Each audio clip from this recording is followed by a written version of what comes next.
co-founder of GaganData Solution and CEO. This is another app of a Coherency protocol visualizer, Coherency protocol visualizer or computer system architecture. This is the code of the app. I will provide the code of the app in the GitHub link. Now I will run the app and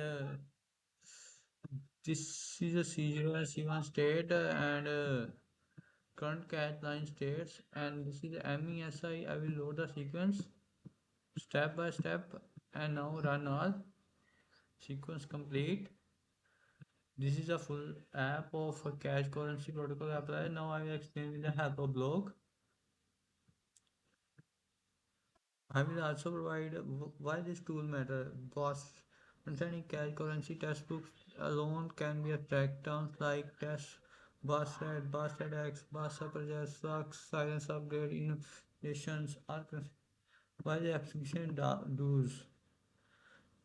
does select protocol MSI, MESI, define a custom operation sequence, read write step by step execution, MSC protocol simulation, user interface overview,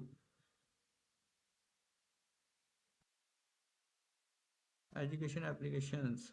This tool is practically useful for computer architecture students, OS and system programming learners, teachers, systems expressing coherency protocols, interview preparation for system design roles, anyone preparing for GATE and CS exam, engineer wanting to visualize hardware level interaction, technical implementation, Python, Thinker, core architecture include diamond, state transition logic, and extra system model, coherence, chair model, example scenario, and conclusion. The catch currency protocol is focal education desktop tool designed to make MSc and MC protocol interactive and intuitive. If you are serious about understanding multiprocessor memory consistency, the risk in hand or simulation is far more effective than passive reading.